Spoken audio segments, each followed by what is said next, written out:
ಎಲ್ರಿಗೂ ನಮಸ್ಕಾರ. ನಾನು ನಿಮ್ಮ ಕಾಮಾಕ್ಷಿ ಕುಮಾರ್ ಯೂಟ್ಯೂಬ್ ಚಾನಲ್ಗೆ ಸ್ವಾಗತ. ನಾನಿವತ್ತು ಕ್ಯಾರೆಟು, ಬೀಟ್ರೋಟು ಹಾಗೆ ಆ್ಯಪಲ್ಲು ಹಾಗೆ ಸ್ವಲ್ಪ ದಾಳಿಂಬೆ ಹಾಕಿ ಜ್ಯೂಸ್ ಮಾಡಿದ್ದೆ. ವಾರಕ್ಕೊಂದು 2 ಸಲ 3 ಸಲ ಮಾಡ್ಕೊಂಡು ಕುಡಿದ್ರೆ ಆರೋಗ್ಯಕ್ಕೂ ಒಳ್ಳೆಯದು. ಆ ಜ್ಯೂಸ್ ಕುಡಿಯೋದ್ರಿಂದ ಬೀಟ್ರೋಟು ಹಾಗೆ ಬ್ಲಡ್ ಕಡಿಮೆ ಇದ್ದರೆ ಬೀಟ್ರೋಟಿಂದ ತುಂಬ ಉಪಯೋಗ. ಆ್ಯಪಲ್ ತಿಂದ್ರೂ ಅಷ್ಟೇ. ಹಂಗಾಗಿ ನಾನು ಮಾಡ್ಕೊತಾ ಇರ್ತೀನಿ ಜ್ಯೂಸನ್ನ. ಬೀಟ್ರೋಟು ಜ್ಯೂಸ್ ಮಾಡ್ಕೊಂಡು ಕುಡಿತಾ ಇರ್ತೀವಿ. ಈಗ ಜ್ಯೂಸ್ ಮಾಡ್ಕೊಂಡು ಕುಡಿದೆ. ಇದು ಗುರುವಾರ ಶುಕ್ರವಾರದ ಆಗಿರುತ್ತೆ. ಹಾಗೆ ನಾನು ಗುರುವಾರ ಬೆಳಗ್ಗೆ ತಿಂಡಿ ನಾನು ಟೊಮೊಟೊ ಗೊಜ್ಜು ಮಾಡಿದ್ದೆ. ಟೊಮೊಟೊ ಗೊಜ್ಜು ಅಂದರೆ ಟೊಮೊಟೊನ ಚೆನ್ನಾಗಿ ಬೇಯಿಸ್ಕೊಂಬಿಟ್ಟು ಅದು ರುಬ್ಬಿಟ್ಟು ಒಗ್ಗರಣೆ ಹಾಕಿ ಮಾಡಿದ್ದೆ. ಆಗ ನನ್ನ ಮಗಳು ನನಗೆಲ್ಲ ಕೆಲಸ ಮಾಡಿಕೊಡ್ತಾಯಿದ್ಲು, ಗುಡಿಸಿ ಒರೆಸ್ಕೊಡ್ತಾಯಿದ್ಲು. ಹಾಗೆ ಟೊಮೊಟೊ ಖಾರಕ್ಕೆ ನಾನು ಮಸಾಲೆ ಇಡ್ಲಿ ಮಾಡಿದ್ದೆ MTR ಅವ್ರದ್ದು. ಇವತ್ತು ಟೊಮೊಟೊ ಖಾರ ಮಾಡಮ್ಮ ಅಂದ್ಲು, ಹಂಗಾಗಿ ಟೊಮೊಟೊ ಖಾರ ಮಾಡಿದೆ. ಹಾಗೆ ಎಂದಿನಂತೆ ಬಾಗಿಲಿಗೆಲ್ಲ ನೀರು ಹಾಕಿ ರಂಗೋಲಿ ಹಾಕಿ ಒಳಗೆ ಬಂದು ತಿಂಡಿ ಎಲ್ಲ ಮಾಡಿದೆ. ತಿಂಡಿ ಮಾಡಿ ಟೊಮೊಟೊ ಖಾರ ಇಡ್ಲಿ ಎಲ್ಲ ಮಾಡಿ ಅವಳಿಗೆ ಬಾಕ್ಸ್ ಎಲ್ಲ ಪ್ಯಾಕ್ ಮಾಡಿ ಹಾಗೆ ನಾನು ವಾಕ್ ಹೋದೆ. ಇವತ್ತು ವಾಕ್ ಹೋಗೋಣ, ಹೋಗ್ತಿರ್ತೀನಿ ವಾಕು. ಒಂದೊಂದು ದಿನ ಮಿಸ್ ಆಗುತ್ತೆ. ಇವತ್ತು ಪಾರ್ಕಿಗೆ ಹೋಗೋಣ ಅಂತ 9 ಗಂಟೆ ಆಗಿತ್ತು ವಾಕ್ ಹೋಗೋಕ್ಕೆ. ನಾನು ನಮ್ಮ ಮನೆಯವ್ರಿಬ್ರು ವಾಕ್ ಹೋದ್ವಿ.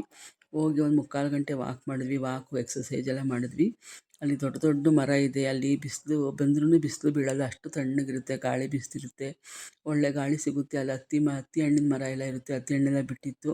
ಹಂಗಾಗಿ ಬಂದಮೇಲೆ ನಾನು ಮಾಡಿ ಮೇಲೆ ಹೋಗಿ ಬಟ್ಟೆ ಎಲ್ಲ ಒಣಗಾಕಬೇಕಿತ್ತು. ಹಾಗೆಯೇ ನಮ್ಮ ಮನೆಯಲ್ಲಿ ಅಲೋವೆರಾ ಗಿಡದಲ್ಲಿ ಹೂ ಬಿಟ್ಟಿದೆ. ಅಲೋವೆರಾ ಗಿಡದಲ್ಲಿ ಹೂ ಬಿಟ್ಟರೆ ತುಂಬ ಒಳ್ಳೆಯದಂತೆ. ಹಂಗಂತ ನಾನು ರೀಲ್ಸ್ಗಳಲ್ಲೇ ನೋಡಿದ್ದು. ಹಂಗಾಗಿ ನಮ್ಮನೇಲಿ ಹೂ ಬಿಟ್ಟಿದೆ ಅಲೋವೆರಾ ಗಿಡದಲ್ಲಿ. ಹಾಗೆ ಟೊಮೊಟೊ ಗಿಡನೂ ಬಿಟ್ಟಿದೆ, ಹಾಗೆ ದಾಳಿಂಬೆ ಗಿಡ, ಹಿಂಗೆ ಸಣ್ಣ ಪುಟ್ಟ ಗಿಡಗಳೆಲ್ಲ ಇದ್ದಾವೆ. ಆಮೇಲೆ ಎಲ್ಲ ಕೆಲಸ ಎಲ್ಲ ಮುಗಿಸ್ಬಿಟ್ಟು ನಾನು ದೇವ್ರ ಪೂಜೆ ಮಾಡಿದೆ. ಇವೆಲ್ಲ ದೇವ್ರ ಮನೆಯೆಲ್ಲ ಕ್ಲೀನ್ ಮಾಡ್ಕೊಳ್ಳೋಣ, ಫುಲ್ಲೆಲ್ಲ ಮಾಡಬೇಕಿತ್ತು. ಹಂಗಾಗಿ ಫುಲ್ ದೇವ್ರ ಮನೆಯೆಲ್ಲ ಕ್ಲೀನ್ ಮಾಡ್ಕೊಂಡು ಒಂದು 2 ಅವರ್ 3 ಅವರ್ ಹಿಡಿತು. ಫುಲ್ ಗೋಡೆಗಳೆಲ್ಲ ಒರೆಸ್ಕೊಂಡು ಪೂಜೆ ಎಲ್ಲ ಮಾಡಿ ದೇವ್ರ ಮನೆಗೆ ಎಲ್ಲ ಪೂಜೆ ಎಲ್ಲ ಮಾಡೋಷ್ಟೊತ್ತಿಗೆ ಒಂದು 2-3 ಅವರ್ ಹಿಡೀತು. ಎಲ್ಲ ನೀಟಾಗಿ ಪೂಜೆ ಎಲ್ಲ ಮಾಡಿದೆ. ಪೂಜೆ ಮಾಡಿ ಹಾಗೆ ಅವತ್ತಿಂದೆಲ್ಲ ಮುಗೀತು ದಿನನಿತ್ಯದ ಕೆಲಸ. ಹಾಗೆ ಮಾರನೆಗೆ ನಾನು ಶುಕ್ರವಾರ ಬೆಳಗ್ಗೆನೇ ಒಂದು ಲೋಟ ನೀರು ಕುಡ್ದು ಹಾಗೆ ಆಚೆ ರಂಗೋಲಿ ಎಲ್ಲ ಹಾಕ್ಬಿಟ್ಟು ಬಂದು.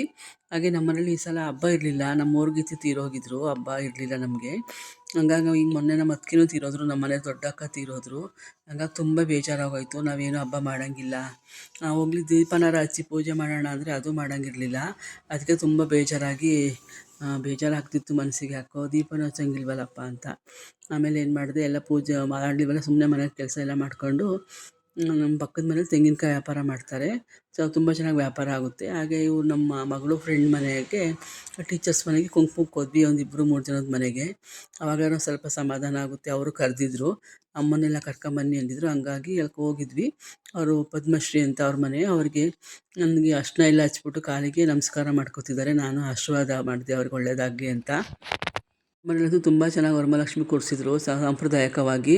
ಅದು ಈ ಥರ ಪದ್ಧತಿನೂ ಅರ್ಶಿನ ಹಚ್ಚಿ ಕಾಲಿಗೆ ನಮಸ್ಕಾರ ಮಾಡೋದು ಅವ್ರ ಪದ್ಧತಿ ಅಂತೆ. ಹಂಗಾಗಿ ನಾನು ಒಳ್ಳೆಯದಾಗಲಿ ಅಂತ ಆಶೀರ್ವಾದ ಮಾಡಿ ಅವ್ರ ಮನೆಯದೆಲ್ಲ ವೀಡಿಯೋ ಮಾಡ್ಕೊಂಡೆ. ತುಂಬ ಚೆನ್ನಾಗಿ ಜೋಡಿಸಿದ್ರು ಕಳಸ ಎಲ್ಲದೂ ಅಷ್ಟೇ. ತುಂಬ ಚೆನ್ನಾಗಿತ್ತು, ಖುಷಿ ಆಗೋದು ನೋಡೋಕ್ಕೆ.